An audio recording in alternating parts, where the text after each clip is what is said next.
எத்தனையோ கம்பெனிகளை பார்த்துருக்கேன். இந்த பிஆர்டியில் இருக்கிற ஒரு ரிலேஷன்ஷிப்பை நான் எங்கேயுமே பார்த்ததில்லை. என் கம்பெனியில் கூட பார்த்தேன். இந்த கம்பெனியினுடைய உலகளாவிய இவ்வளவு பெரிய வளர்ச்சிக்கு காரணம் தம்பி பரந்தாமன் அவர்கள் உங்களோட வச்சிருக்கிற அந்த ரிலேஷன்ஷிப் தான் அப்படிங்கிறத நான் அடித்து சொல்ல முடியும். பரந்தாமன் உங்களையெல்லாம் பெறுவதற்கு மிகவும் கொடுத்து வைத்தவர், நீங்களும் அவரை பெறுவதற்கு கொடுத்து வைத்தவர்கள். இதில் எந்த மாற்று கருத்தும் கிடையாது. இந்த உண்மையை நான் சொல்லித்தான் ஆகணும். இந்த தேர்தலுக்கு முன்னாடி உங்களை பார்க்கணும் அப்படிங்கிறது என்னோட விருப்பம். அதை ஆரம்பத்திலேருந்தே நான் பரந்தாமன் அவர்களிடத்தில் அதை சொல்லி கொண்டு இருந்தேன். இப்போ 5 ஆண்டுகளுக்கு முன்னால் நான் உங்களை சந்திக்கிறப்ப பல பேர்த்துக்கு என்ன தெரிஞ்சிருக்காது, என்னை தெரிஞ்சிருக்கிறதுக்கு வாய்ப்பு கிடையாது. இப்போ 5 வருஷமாக இந்த தொகுதியினுடைய சட்டமன்ற உறுப்பினராக நான் வேலை பார்த்துருக்கேன். இதை நான் பதவியாக என்றைக்குமே பார்த்ததில்லை. உங்களுக்கு தெரியும், இப்போ பரந்தாமன் ஒரு எம்எல்ஏ ஆகணும்னு வச்சுக்கோங்க, அவர் அது பதவியாக பார்க்க வேண்டிய அவசியம் இல்லை. நமக்கு தொழில் இருக்கு, இதை நம்ம ஒரு சர்வீஸாக தான் பார்க்கணும். நான் எந்த கட்சியிலையும் என்னாலலாம் இயங்க முடியாது, ஒரு கட்சியில் போய் இயங்க முடியாது. ஏன்னா நான் நேர்மையாக இருக்கணும்னு நினைக்கிறவன், நாணயமாக இருக்கணும்னு நினைக்கிறவன், ஒரு பைசா லஞ்சம் வாங்கக்கூடாதுன்னு நினைக்கிறவன். தனி கட்சியாக இருக்கிறதுனால முதலமைச்சரோட நெருங்கிய தொடர்பில் இருக்கு. எதாக இருந்தாலும் நம்ம கேட்கக்கூடிய அந்த வாய்ப்புகள் இருக்கு. பழைய பேருந்து நிலையத்தை இப்போ கன்ஸ்ட்ரக்ஷன் நடக்கிறத பார்த்துருப்பீங்க. அதை ரோடுல இருந்து ஒரு 30 அடி தள்ளி கட்டுறோம். 30 அடி தள்ளி கட்டுறப்ப அந்த அண்ணா சிலைக்கு பக்கத்தில் கொஞ்சம் போக்குவரத்து நெரிசலை குறைக்க முடியும். இன்னொரு 30 அடி அந்த இடத்துல கிடைச்சிடும். இப்போ புது கட்டடம் அங்கே நம்ம கட்டிட்டு இருக்கோம். திருச்செங்கோட்டினுடைய அடையாளம் அர்த்தநாரீஸ்வரர் கோயில். அந்த கோயிலோட தேருங்கிறது 400 வருஷம் பழைய தேர். 400 வருஷம் பழைய தேர். ஒரு 10 வருஷமா பிடபிள்யூடியில் அதுக்கு ஸ்டெபிலிட்டி சர்டிஃபிகேட் தரமாட்டேங்கிறான். அப்புறம் கேட்டு வாங்கணும். ஏன்னா ஸ்டெபிலிட்டி சர்டிஃபிகேட் வாங்காம தேரை இழுக்க முடியாது, ரிஸ்க்கு அப்படிங்கிற மாதிரி 10 வருஷமா அதை பண்ண முடியல. இப்போ அந்த தேரை, எல்லா தேரையும் புது தேர் கட்டியிருக்கோம். நன்றி உங்க பரந்தாமனுக்கு தான் சொல்லணும். இல்லை, அந்த தேர் கட்டுறதுக்கு அதனுடைய பல பொருட்கள் இங்கே தான் பண்ணியிருக்கீங்க. மணி மட்டும் பிஹெச்எல், ஆக்சல் மட்டும் பிஹெச்எல், மீதி எல்லாம் இங்கே தான். அதனால் அவரோட பங்கு அதில் ஒரு மிகப்பெரிய பங்கு. என்னடா தேர் இவ்வளவு சீக்கிரம் நமக்கு முடிச்சிருக்கிறதுக்கு வாய்ப்பு கிடையாது. அதனால அவரோடு சேர்த்து உங்கள் அத்தனை பேருக்கு இந்த நேரத்தில் என் நெஞ்சார்ந்த நன்றியை தெரிவித்துக் கொள்ளுகின்றேன். தேர் ஓடுற வீதி இருக்கு பாருங்க, 4 ரோடு. அந்த தேர் ஓடுற வீதிகளில் மேலே மின்சார ஒயரெல்லாம் மேலே இருந்தது. தஞ்சாவூரில் ஒரு ஆக்சிடென்ட் ஆகிடுச்சு, ஒரு 11 பேர் இறந்து போயிட்டாங்க தேர் இழுக்கிறப்ப மேலே டச் ஆகி. அப்போவே முடிவு பண்ணோம், இங்கே நம்ம அந்த கேபிள் எல்லாம் எடுத்து பவர் கேபிளை அண்டர் கிரவுண்டில் போட்டுறணும். முடிவு பண்ணி நிதியை வாங்கி 5 கோடி நிதியை வாங்கி இப்போ எல்லா ஒயரையும் யூஜியாக பண்ணிட்டோம். எல்லாம் யூஜியில் போட்டோம். 4 வீதியிலையும் இப்போ எல்லா வீட்டு கனெக்ஷன் அதில் கொடுத்துட்டோம். இல்லைன்னா தேர் ஓடுறப்ப அங்கே இருக்கிற கடை வீடெல்லாம் ஆஃப் பண்ணிடுவாங்க. இப்போ ஆஃப் பண்ண வேண்டிய அவசியம் கிடையாது. ஸ்ட்ரீட் லைட் மட்டும் இருக்கு. அந்த ஸ்ட்ரீட் லைட்டு நகராட்சியில் அழகா அந்த பைப் வச்சு பண்ணித்தரேன்னு சொல்லியிருக்காங்க. அப்போ கீழே இருந்து அதுக்கும் கனெக்ஷன் கொடுத்துருவோம். அப்போ அந்த கம்பமே தேவையில்லை. கம்பம், அந்த ஒயரு எல்லாமே நம்ம எடுத்துருவோம். கம்ப்ளீட்டாக எடுத்துருவோம்னு சொன்னால் டோட்டலாக கிளியர் ஆகிடும். அதே மாதிரி திருச்செங்கோட்டு மலைக்கு ரோப் கார் டிலே ஆகிட்டே இருந்தது. நம்ம இந்து சபை அறநிலையத்துறையில் கேட்டோம். அவங்க அந்த நிதி இல்லாதனால அது சாத்தியம் இல்லைன்ட்டாங்க. அப்புறமா இப்போ ஹைவேஸில் கேட்டு ஹைவேஸில் நிதி வாங்கியிருக்கோம். 22 கோடி. இந்த மலைச்சுத்தி ரோடு பக்கம் இருந்து அந்த லோயர் ஸ்டேஷன் போட்டிருக்கோம் ரோப் காருக்கு. அப்பர் ஸ்டேஷன் மேலே அந்த பின்பகுதியில் வருது. 4 டவர் போடுறோம். 4 டவர் போட்டு அங்கே ரோப் கார் போட்டு மேலே போகிறப்ப இது ஒரு மிகப்பெரிய அடையாளமாக மாறிடும். திருச்செங்கோடு மலைங்கிறது ஒரு பெரிய அடையாளமாக மாறிடும். அது வேலை ஆரம்பிச்சிருக்கோம். அறிவுசார் மையம்னு ஒன்று வச்சுருக்கோம். ஒரு 10 பேர் 12 பேருக்கு தான் தெரியுது. அது ரொம்ப முக்கியங்க. அந்த அறிவுசார் மையத்தில் 200 பேர் உட்கார்ந்து படிக்கலாம். 200 பேர் உட்கார்ந்து எக்ஸாம் படிக்கலாம். உள்ள கம்ப்யூட்டர் இருக்கு, பிளக் அண்ட் பிளே, போய் யூஸ் பண்ணலாம். அதே மாதிரி லைப்ரரி உள்ளே இருக்கு. பரீட்சைக்கு படிக்கிறவங்க வர்றாங்க, பேங்க் எக்ஸாம் படிக்கிறவங்க வர்றாங்க, டிஎன்பிஎஸ்சி யூபிஎஸ்சி படிக்கிறவங்க வர்றாங்க, காளிப்பட்டியிலேருந்து வர்றாங்க, வையப்பமலையிலேருந்து வர்றாங்க, தெரிஞ்சிருக்காங்க, தெரிஞ்சவங்க வர்றாங்க. ஒரு 200 பேராவது டெய்லி இருக்காங்க, டெய்லி படிக்கிறாங்க. நான் அப்பப்போ போவேன். ஒரே கண்டிஷன், உள்ள நுழையிறப்ப சைலன்ஸ், அவ்வளோதான். படிக்கிறவங்களுக்கு டிஸ்டர்ப் இருக்கக்கூடாது, அதே ஒரு கண்டிஷன் தான், யாரும் பேச மாட்டாங்க. ஸோ இதெல்லாம் ஒரு ஃபியூச்சருக்கு நம்ம இளைஞர்களுக்கு நம்ம இதெல்லாம் பண்ணி கொடுக்கணும் அப்படிங்கிற அந்த முயற்சியில் நம்ம இருக்கிறோம். அடுத்து பார்த்தீங்கன்னா திருச்செங்கோட்டிலிருந்து கோயம்புத்தூருக்கு நேரடி பஸ் போட்டிருக்கோம். இவ்வளோ நாளாக இல்லை, இப்போ 2 பஸ் போட்டோம், லோட் ஆகுது. அவ்வளவு திருச்செங்கோட்டிலே கூட்டம் ஏறிடுது, திருச்செங்கோட்டிலே கூட்டம் ஏறிடுது. அப்புறம் எங்கள் ஊருக்கு வர்றப்ப அங்கே இடம் இல்லை. அப்போ எங்கள் ஊர்லேயே என்ன சொல்கிறாங்க, நீங்கள் இன்னொரு பஸ் போடுங்க, திருச்செங்கோட்டிலேயே ஃபுல் ஆயிடுது, நம்ம ஊரில் ஏற முடியல. ஏன்னா கோயம்புத்தூருக்கு இருக்கிற ஷார்டஸ்ட் ரூட் அதுதான். திருச்செங்கோட்டிலேருந்து பழனிக்கு நேரடி பஸ், அந்த நேரடி பஸ்ஸையும் போட்டோம், அதுவும் இப்போ ஃபுல்லாக. ஸோ இதெல்லாம் இவ்வளோ வருஷமாக இல்லை. இப்போ நம்ம இதையெல்லாம் இன்னைக்கு பண்ணி முடிச்சிருக்கோம். அதே மாதிரி ஒரு கட்சியினுடைய தலைவராக இருக்கிற காரணத்தினால சட்டமன்றத்தில் எனக்கு பேசுறதுக்கு நிறைய வாய்ப்பு கிடைக்குது. நிறைய வாய்ப்பு கிடைக்கிறதுனால ஒவ்வொரு வாய்ப்புலையும் ஒவ்வொரு கோரிக்கையாக கேட்குறேன். இந்த திருச்செங்கோடு பழனி பஸ் எல்லாம் நான் சட்டமன்றத்தில் கேட்டது தான், சட்டமன்றத்தில் கேட்டது தான். ஸோ கேட்டதுனால தான் அது வந்தது. ஸோ அந்த வாய்ப்பு இருக்குது. இப்போ சட்டமன்றத்தில் பார்த்தீங்கன்னா நார்மலாக எம்எல்ஏக்கள் ஒரு 15 முறை பேசுவாங்க. சென்ற முறை இருந்தவங்கெல்லாம் 15 முறை 5 வருஷத்தில், ஏன்னா 234 எம்எல்ஏவும் பேசணும். அப்போ ஒரு 15 முறை தான் வாய்ப்பு கிடைக்கும். ஆனால் நம்ம ஒரு கட்சியினுடைய தலைவருங்கிறதுனால திருச்செங்கோடு எம்எல்ஏ நமக்கு 165 முறை நான் பேசியிருக்கேன். அந்த 5 வருஷத்துல 165 முறை பேசியிருக்கேன். இப்ப அந்த கண்ணகி கோட்டத்தை 3 முறை நான் சட்டமன்றத்தில் பேசி இப்ப நிதி ஒதுக்கிட்டாங்க, ஆர்டர் போட்டாங்க. திருச்செங்கோட்டில் கண்ணகி கோட்டம் வந்துருச்சு. கண்ணகி கோட்டம்ங்கிறது பல பேர்த்துக்கு இது என்னடா கண்ணகி கோட்டம் அப்படின்னு யோசிக்கலாம். கண்ணகி மதுரையை எரித்து விட்டு திருச்செங்கோட்டு மலைக்கு வந்துதான் இங்கிருந்து வானுலகம் சென்றார் அப்படிங்கிறது வரலாறு. வரலாறு அதுதான், சிலப்பதிகாரம் அதான் சொல்லுது. சிலப்பதிகாரத்திலிருந்து எடுத்து தான் நம்ம இதெல்லாம் கேட்கணும். அப்ப கண்ணகி கோட்டம்ங்கிறது திருச்செங்கோட்டினுடைய பெருமை. இப்ப இந்த 5 ஆண்டுகள் நீங்க போன முறை நான் பேசி அதுல நம்ம பகுதியை சார்ந்தவர்கள் ஓட்டு போட்டிருப்பீங்க. அந்த ஓட்டு போட்டவங்களுக்கு ப்ராக்ரஸ் ரிப்போர்ட் கொடுக்க வேண்டியது என்னுடைய கடமை. இது எல்லா இடத்துலையும் என்ன பண்ணணும் நான் சொல்லிட்டு இருக்கேன். அதாவது ஒரு எம்எல்ஏ அப்படின்னா ஒரு தொகுதியில் இப்படிதான் வேலை பார்க்கணும். நம்ம மாடலா இருக்கணும். 5 வருஷம் முடிகிறப்ப இன்னொருத்தரை குறை சொல்லி ஓட்டு கேட்கக்கூடாது, அது கேட்கவே கூடாது, கண்டிப்பா கேட்கக்கூடாது. நம்ம செஞ்சதை தான் சொல்லணும். நம்ம எந்த இடத்துலையும் நான் இப்போ யாரையும் குறை சொல்றது கிடையாது. இது அடுத்து என்ன பண்ண போறோம்? அப்ப என்ன எம்எல்ஏ வேலையே இல்லையா, முடிஞ்சிருச்சா? இப்ப நான் தேடி தேடி தேடி தேடி என்ன பண்ணலாம் அப்படிங்கிறத இந்த ரிங் ரோடு நான் சொன்னேன்ல, தோக்கவாடியிலேருந்து பால்மடை வரைக்கும் இந்த ரிங் ரோடு 85 கோடி, அது 85 கோடி எஸ்டிமேட் போட்டிருக்கு. அது இப்போ எந்த ரூட்டுங்கிறது ரூட் ஃபைனலைஸ் பண்ணிட்டு இருக்காங்க. இப்போ மலைச்சுத்தி ரோடுக்கு பின்னாடி மங்கரடுன்னு ஒரு இடம் இருக்கு. அங்கே ஒரு 16 ஏக்கர் லேண்ட் இருக்கு. அந்த 16 ஏக்கர் லேண்டில் இப்போ ஒரு டைடல் பார்க் கொண்டு வரோம். டைடல் பார்க்குக்கு 4 ஏக்கர் தான் வேணும். மீதி 12 ஏக்கர்ல நம்ம முதலாளி கூட ஒரு இது ஐடி பார்க் போடலாம்.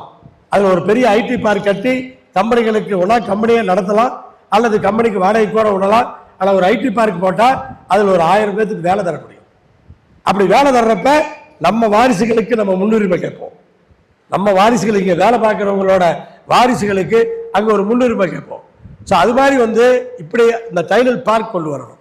இது மாதிரி விஷயம்தான். அடுத்து கிராம பகுதிகள், வார்டு பகுதிகள். நான் நான் சொல்ல போனேன்னு சொன்னால் எம்எல்ஏ செய்ய வேண்டிய வேலை எல்லா வேலையும் முடிச்சிட்டேன்.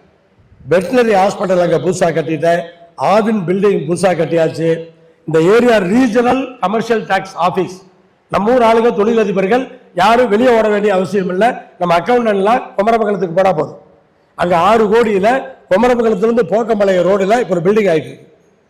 மாவட்டம் பூரா இருக்கிற கமர்ஷியல் டாக்ஸ் எல்லாரும் இங்கே தான் வரணும். இதுதான் ஹெட் ஆஃபீஸ். ஸோ அங்கே அதுவும் இங்கே கொண்டு வந்துட்டோம். இப்போ மருத்துவமனை பற்றி சொன்னேன், ஜிஹெச் பற்றி சொன்னேன். ஜிஹெச் தான் எல்லாத்துக்கும் தெரியும். ஆனால் ஜிஹெச்சுக்கு உள்ள லேபு கொண்டு வந்திருக்கேன். அந்த லேப் டிஸ்ட்ரிக்ட் லேப். இந்த மாவட்டத்தில் எந்த அரசு மருத்துவமனையில் பிளட் சாம்பிள் எடுத்தாலும் டெஸ்டிங்க்கு இங்கே தான் வரணும், திருச்செங்கோடு தான் வரணும்.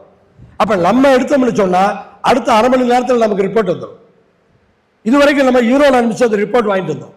இப்போ நம்ம ஊர்லேயே ஆஸ்பத்திரிக்கு உள்ளேயே அது கட்டி முடிச்சாச்சு. ஸோ இதெல்லாம் பெருசாக வெளியே தெரியாது, இதை நம்ம பண்ணியிருக்கோம். அடுத்து நீங்கள் பாய்ஸ் ஸ்கூலுக்குள்ள ஸ்டேடியம். நான் எல்லாத்தையும் சொல்லிட முடியாது, ஏதோ 1-2 மறந்து போயிடும். நான் கையில் லிஸ்ட் வச்சு நான் பேசலை.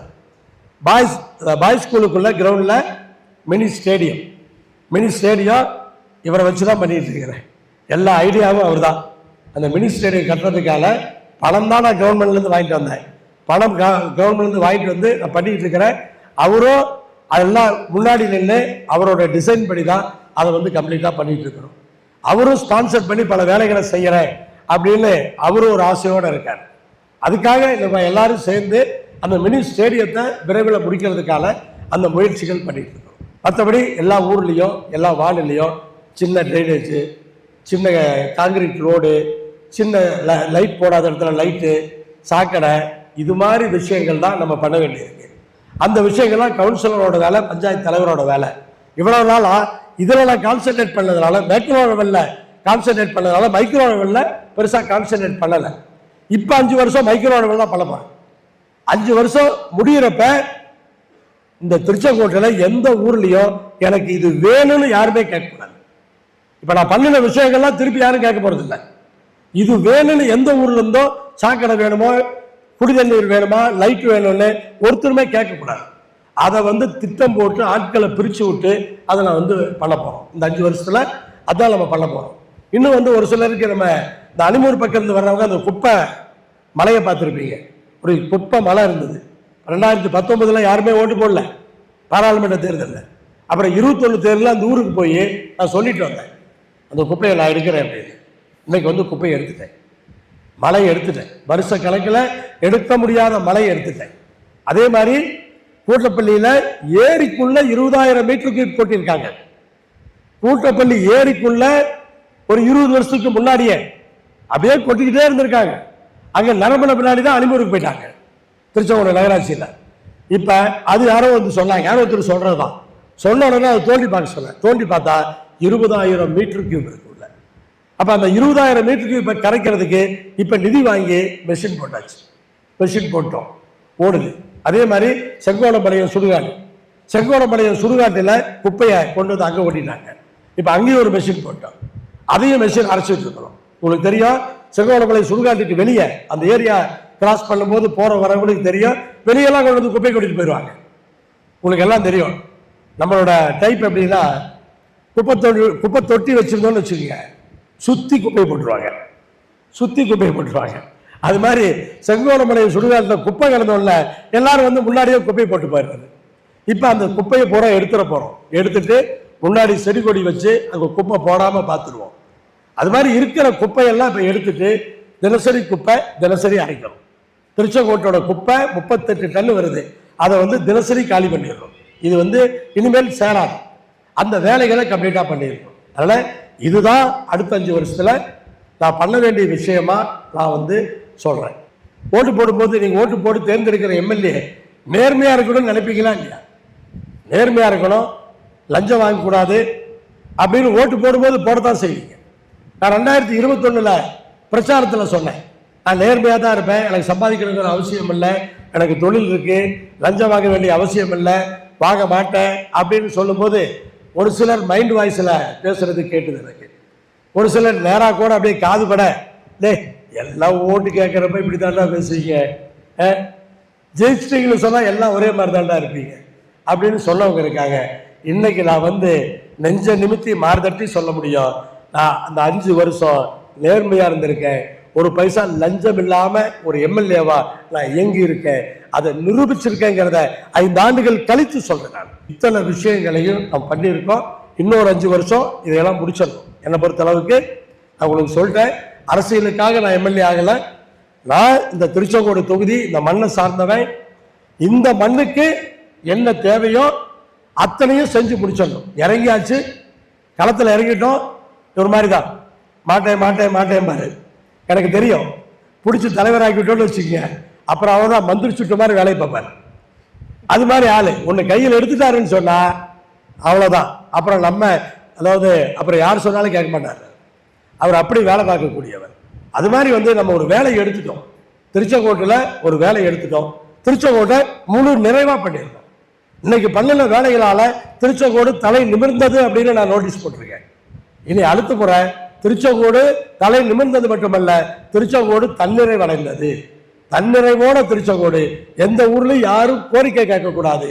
அப்படி ஒரு தொகுதியா இதை மாத்திரணும், ஒரு மாடல் தொகுதியா மாத்திரணும்னு களமிறங்கி இன்னைக்கு உதயசூரியன்ல எல்லாத்துக்கிட்டையும் இந்த நேரத்தில் நம்ம ஓட்டு கேட்டு இன்னைக்கு வந்து பிரச்சாரத்தை பண்ணிட்டு இருக்கிறோம். அதனால என்னை பொறுத்தவரை சென்ற முறை உங்களை வந்து சந்தித்தேன். நீங்கள் எல்லாம் என்னை வாழ்த்தினீர்கள், ஆசீர்வாதம் செய்தீர்கள். நான் வெற்றி பெற்றேன். இந்த 5 ஆண்டுகள் சிறப்பாக மன நிறைவோடு நான் பணியாற்றி இருக்கிறேன். என்னை தேர்ந்தெடுத்தவர்களுக்கு நியாயமாக பணியாற்றி இருக்கிறேன். அப்படி பணியாற்றி மறுபடியும் மீதி இருக்கிற இந்த பணிகளை எல்லாம் முடிப்பதற்கு இன்னும் ஒரு 5 ஆண்டுகளை கேட்கின்றேன். இந்த 10 ஆண்டுகள் முடிச்சிருச்சுன்னு சொன்னா அப்புறம் யார் வேணாலும் திருச்செங்கோட்டுக்கு எம்எல்ஏ வேணாம். ஆனால் திருச்செங்கோட்டுக்கு தேவையான விஷயங்களை செய்வதற்கு இன்னும் ஒரு 5 ஆண்டு காலம் வாய்ப்பு கேட்டு உங்களிடத்தில் இந்த நேரத்தில் நான் பேசிக்கொண்டிருக்கின்றேன். இது வந்து என்னுடைய ஆரம்பத்தில் சொன்ன மாதிரி இது ஒரு ப்ராக்ரஸ் ரிப்போர்ட். அடுத்து என்ன பண்ண போகிறோங்கிற திட்டத்தையும் நான் அந்த நேரத்தில் சொல்லியிருக்கிறேன். அதனால் உங்களுடைய முடிவுக்கே நான் இந்த நேரத்தில் விட்டு விடுகிறேன். நன்றி, வணக்கம். இந்த ஏற்பாடுகளை செய்த தம்பி பரந்தாமன் அவர்களுக்கும் ஐயா அவர்களுக்கும் உங்கள் அனைவருக்கும் என் நெஞ்சார்ந்த நன்றி இந்த நேரத்தில் தெரிவித்துக் கொள்கிறேன். இதில் யாராவது உங்களுக்கு கேள்வி கேட்கணும்னு விரும்பினா தயங்காமல் கேள்வி கேளுங்க, புரியுதா? இந்த கேள்வி கேட்கணும்னு விரும்புகிற வேணாம், என்ன வேணாலும் கேள்வி கேட்கலாம். உங்கள் மனசுக்கு பட்டதை நீங்கள் வந்து கேள்வி கேட்டீங்கன்னா தான் அதுக்கு வந்து பதில் வரும். ஆனால் நான் உங்ககிட்ட கேள்வி கேட்கல, நீங்கள் சில விஷயம் மறந்துட்டீங்க. அதனால் நான் உரிமையோடு சொல்கிறேன். திருச்செங்கோட்டில் மொத்தமாக 4 தெப்பக்குளம் இருக்குது. அது 4மே தூய்மைப்படி கொடுத்தீங்க கொரோனா பீரியடில். அதை உங்களுக்கு நினைவுபடுத்துகிறேன். அதே மாதிரி திருச்செங்கோட்டில் முதல்ல ஒரு மியாவாக்கி போட்டோம் நம்ம கொக்கராயம்பேட்டை ரோட்டில். இன்றைக்கி அதெல்லாம் சிறப்பாக வளர்ந்து ஒரு குறுங்காடு மாதிரி இருக்குது. ஸோ அதை உங்களுக்கு ஜஸ்ட் ரிமைண்ட் பண்ணேன். ரொம்ப நாள் திருச்செங்கோடோட கோரிக்கை என்னென்னா, நம்ம ஸ்டேட் பேங்க்கிட்டையும் இந்தியன் ஓவர்சீஸ் பேங்க்கிட்ட ட்ரைனேஜ் நிற்குது. அது முடிஞ்ச வரைக்கும் கொஞ்சம் எல்லா இதுவுமே சொல்கிற இது வந்து அங்கே தண்ணி நிற்கிறதுனால அங்கே இருக்க கடைக்காரர்களுக்கும் பிரச்சனையாக இருக்குது, வாகனத்தில் போகிறவங்களுக்கும் இதாக இருக்குது. அதுக்கான ஒரு தீர்வு எடுக்கணும். உண்மையிலே சொல்கிறீங்க, நீங்கள் சொல்கிற மாதிரி இந்த 5 வருஷம் திருச்செங்கோடுக்கு ஒரு சிறப்பான எம்எல்ஏ கிடைச்சார். அதில் எந்த ஒரு இதுவும் கிடையாது. கண்டிப்பாக மறுபடியும் நீங்கள் ஜெயிப்பீங்க. இன்னும் நீங்கள் நினச்சதெல்லாம் நடக்கணும்னு சொல்லிட்டு ஒரு தொண்டனா நான் உங்ககிட்ட வாழ்த்துக்கள் தெரிவிக்கிறேன். நன்றி. அங்கேருந்த கடைகளுக்கெல்லாம் கட்டையை வச்சு தான் போயிட்டு இருந்தாங்க, பலகை வச்சு போயிட்டு இருந்தாங்க. நான் அந்த ட்ரைனேஜை முடிக்கணுங்கிறதுக்கு குறைஞ்சபட்சம் ஒரு 20-25 முறையாவது முன்னெடுத்திருப்பேன். இப்போ அந்த ட்ரைனேஜ் போட்டோம், எல்லாம் வந்து அந்த ட்ரைனேஜ் போட்டாச்சு. அதே போல் மழை பெஞ்சதுன்னா ஒரு 1 மணி நேரம் 2 மணி நேரத்துக்கு அந்த இடத்துல தண்ணி நிற்குது. அதுதான் மெயின் பிரச்சனை. அந்த தண்ணி நிற்கிறது இப்போ போகணும். அந்த என்னன்னா எல்லா பக்கம் இருக்கிற தண்ணியும் அங்கே டவுனாக இருக்கு. ஒரு அம்மன் கூட அங்கே இருந்தது, எல்லா தண்ணியும் அங்கே தான் வரும்.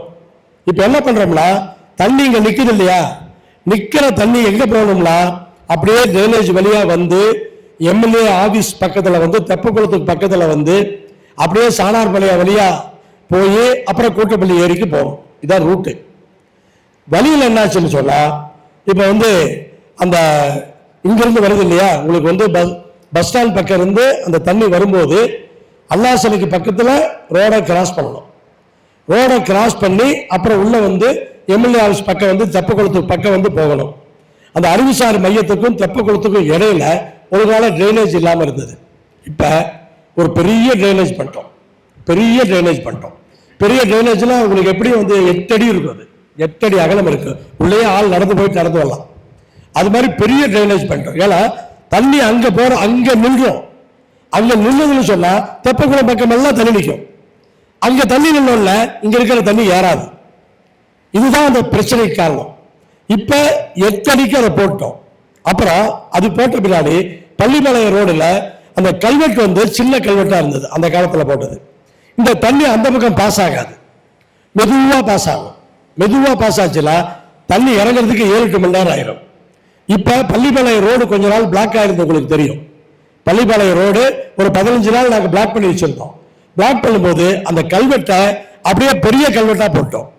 இப்போ தெப்பக்குளத்துக்கு பக்கத்தில் இந்த 8 அடி ட்ரைனேஜில் வர்ற அந்த தண்ணி இந்த கல்வெட்டை கிராஸ் பண்ணி பள்ளிப்பாளையம் ரோடு கிராஸ் பண்ணி அந்த பக்கம் போயிடும். அந்த பக்கம் போன பின்னாடி பிஎஸ்என்எல் பக்கத்தில் சாணார்பாளையம் டிச்சு, அது பெருசு. அந்த கிராஸ் பண்ற அந்த கல்வெட்டு வந்து சின்ன கல்வெட்டு. இப்போ அதையும் உடைச்சு அது பெரிய கல்வெட்டா போட்டோம். அந்த பக்கம் போற பார்த்தீங்கன்னா தெரியும். இதெல்லாம் என்னோட ஐடியா. இதை பண்ணல இப்ப அந்த 8 மணி நேரம் 9 மணி நேரங்கிறது தண்ணி வந்து இப்போ 2 மணி நேரத்துக்கு வந்திருக்கு. இன்னொரு கல்வெட் போடணும். அதாவது பஸ் ஸ்டாண்ட் வேலை நடந்துட்டு இருக்கு, பழைய பஸ் ஸ்டாண்ட் வேலை நடந்துட்டு இருக்கு. அங்க ஒரு ட்ரைனேஜ் பிளான் பண்ணி இந்த சங்கீர் ரோட கிராஸ் பண்றதுக்கு ஒரு பெரிய ட்ரைனேஜ் இது கல்வெட் பண்ணணும். அதை போட்டோம்னு சொன்னா தண்ணி கடற்கரை ஓடிச்சுன்னு சொன்னா தண்ணி கிடைக்காது. இதுதான் அந்த இடத்துல பிரச்சனை இல்லை. அங்கிருந்து போற தண்ணி அங்க அடைக்கிறதுனால இங்க தண்ணி நின்று போகுது. இதுதான் பிரச்சனை. இது வந்து முடிஞ்ச எனக்கு என்னங்கிறது அது தெரியும், என்னங்கிறது எனக்கு தெரியும். நான் முதல்ல உங்களுக்கு சொல்லியிருக்கேன், ஒரு கட்டமைப்பு அப்படின்னா அது எப்படி பண்ணணும்னு தெரியும். நீங்க எல்லாம் யூடியூப்ல பார்த்துருப்பீங்க. பல பில்டிங்கை நோண்டி இருப்பேன், பல ஃபவுண்டேஷனை செக் பண்ணியிருப்பேன், பல ரோடை ஓட்ட போட்டிருப்பேன். இதெல்லாம் வந்து கொஞ்சம் அந்த அதிகாரிகள்லாம் கொஞ்சம் முதல்ல அப்படியே கஷ்டப்பட்டாங்க, இப்பெல்லாம் பாராட்டுறாங்க, இப்பெல்லாம் என்ன சொன்னாலும் செய்யறாங்க. ஏன்னா அவங்க நம்ம எதுக்கும் டார்ச்சர் பண்றது கிடையாது, அதுல அவங்களுக்கு மகிழ்ச்சி. அதனால இது வந்து நடந்துடும். அடுத்த ஆள் கேள்விகளுக்கு மாவட்டமாக்கலாங்கிறது நம்ம சொல்லியிருந்தோங்க. சங்ககிரி, குமரபாளையம், பள்ளிப்பாளையத்தை வச்சு திருச்செங்கோடம் தலைமையும் வச்சு இந்த தடவை நம்ம வென்று எம்எல்ஏ ஆனோம்னா அது வந்து நிறைவேறுமாங்கண்ணா? இப்ப திருச்செங்கோடு நகராட்சியை சிறப்பு நகராட்சியா மாத்திட்டோம். மாநகராட்சி ஆக்குறதுக்கு அடுத்த கட்டம் சிறப்பு நகராட்சி. இப்ப சிறப்பு நகராட்சியா மாத்திட்டோம். அடுத்து திருச்செங்கோட்டை மாநகராட்சியா மாற்றணும். மாநகராட்சியா மாற்றணும்னா ஸ்மார்ட் சிட்டி கொண்டு வந்துடலாம். அப்ப நிதி நிறைய வரும். அதனால திருச்செங்கோடு மாவட்டமும் நம்முடைய கோரிக்கை, நம்ம திருச்செங்கோடு மாநகராட்சியும் நம்முடைய கோரிக்கை. இந்த 2 விஷயமும் அது மறையாது. ஆனால் திருச்செங்கோடு மட்டும் இல்லை, பொள்ளாச்சியை மாவட்டமாகணும் நான் தான் கேட்டுட்டு இருக்கேன், கோபிச்செட்டிப்பாளையத்தை மாவட்டம் ஆகணும் நான் தான் கேட்டுட்டு இருக்கேன், ஆத்தூரை மாவட்டம் ஆகணும் நான் தான் கேட்டுட்டு இருக்கேன். அதோட சேர்ந்து தான் திருச்செங்கோட்டையும் கேட்டுட்டு இருக்கேன். மாவட்டம் இந்த 5 ஆண்டுகள்ல எதுவுமே பிரிக்காதனால நம்ம வந்து மாவட்டம் உருவாக்க முடியல. மறுபடியும் மாவட்டம் பிரிக்கும் போது இதையெல்லாம் சேர்த்தணும்னு தான் நம்ம கோரிக்கை வச்சிருக்கோம். ஆனால் மாவட்டம் மட்டும் இல்ல, மாநகராட்சியும் நம்ம கோரிக்கையா இருக்கு. திருச்செங்கோட்டுக்கு வெளியே போனோம்னா 2 ரயில்வே பாலம் இருக்கு. ஒன்று ஆலங்கூர் ரயில்வே பாலம், அது குமாரபாளையம் தொகுதி.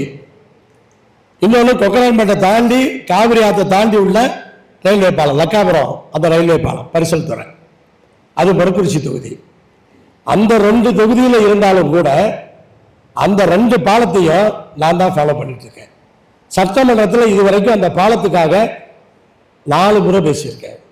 கடைசியாக ஒரு முறை பேசுறப்ப ஹைவேஸ் மினிஸ்டர்கிட்ட ஆனா இதை நீங்க பண்ணி தருவீங்களா மாட்டீங்களான்னு கேட்டேன்.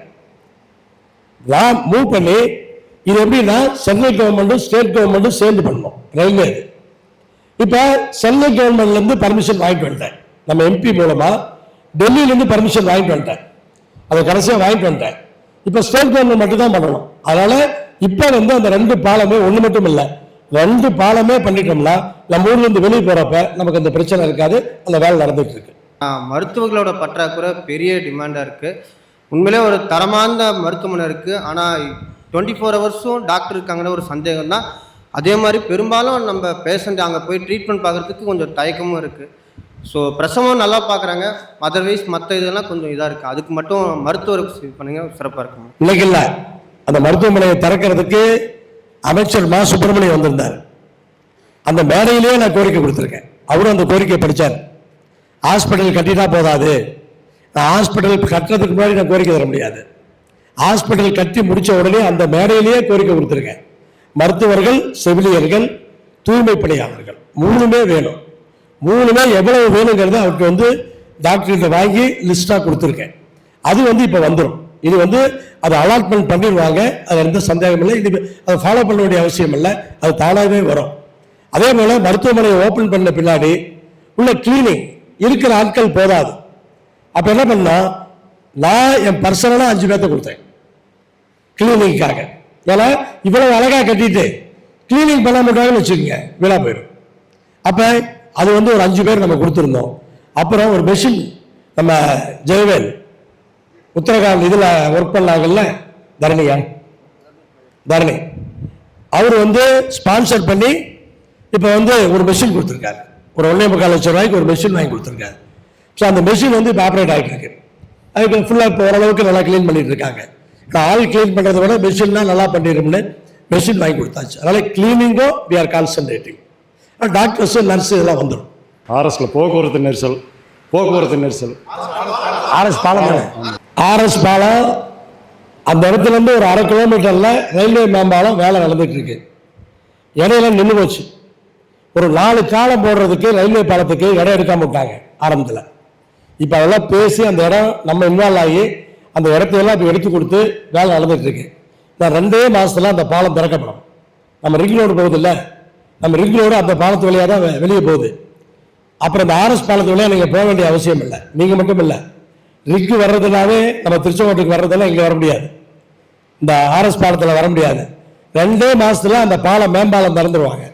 நேராக சேலம் கோயம்புத்தூர் ரோட்லேருந்து ஸ்ட்ரெயிட்டாக நீங்கள் வந்து பாலத்தை கிராஸ் பண்ணி சண்முகா காலேஜ் பக்கம் வந்து நம்ம ரிங் ரோடில் ஜாயின் பண்ணிடலாம். ரோடு போட்டாச்சு, இங்கெல்லாம் போட்டாச்சு, அந்த பக்கம் போட்டாச்சு. இந்த பாலம் திறந்துட்டா முடிஞ்சிச்சு. அதில் பல பேர் போய் பார்த்துருக்க மாட்டீங்க. அதில் பார்த்து இன்ஸ்பெக்ஷன் பண்ணிட்டு இருக்கிறேன். 2 மாதத்துல அந்த பாலம் ரெடி ஆயிரும். உங்கள் பிரச்சனை தீர்ந்தும். எல்லா விஷயமே ஞாபகப்படுத்தி நம்ம சொல்லணும். இது வந்து பெரிய விஷயங்கள் இல்லை, சின்ன சின்ன விஷயம், நடக்காத விஷயம் பல விஷயங்களை பண்ணியிருக்கோம். மூடி கிடந்த கோயிலெல்லாம் திறந்திருக்கும். ஆண்டிபாளையம் கோயில் ஒரு 12 வருஷமா மூடி கிடந்தது, அது திறந்தோம். ஒக்கிலிப்பட்டி கோயில் அது 10 வருஷம் மேலே மூடி கிடந்தது, அதை பேசி நம்ம திறந்திருக்கிறோம். இப்படி பல இடத்துல பட்டாவே வாங்க முடியாதுங்கிற இடத்துலலாம் பட்டா வாங்கி கொடுத்துருக்குறோம். இதெல்லாம் சொல்ல பெரிய பட்டியலே போயிட்டு இருக்கோம். ஆனால் கண்டிப்பாக ஒரு கரெக்டாக பண்ணியிருக்கோம் அப்படிங்கிறத உங்களுக்கு இந்த நேரத்தில் தெரிவிச்சுக்கிறேன். மறுபடியும் உங்களுக்கு நான் என் நெஞ்சார்ந்த நன்றியை தெரிவித்துக் கொள்கிறேன். நன்றி, வணக்கம். தேங்க்யூண்ணா. இவ்வளோ தூரம் டைம் ஸ்பெண்ட் பண்ணி எங்களுக்கு இவ்வளோ தெளிவாக நீங்கள் உங்களுடைய சாதனைகள், எங்களுக்கு பண்ணியிருக்கிற சர்வீஸ் அண்ட் எல்லோரும் விளக்குனதுக்கு மிக்க நன்றி. கண்டிப்பாக இந்த தேர்தலையும் நீங்கள் வெற்றி பெற்று எங்களுக்கு இன்னும் இதே மாதிரி இன்னும் நிறையா சேவைகளை செய்யணுன்ட்டு இறைவனை வேண்டிக் கொள்கிறேன். Thank you very much.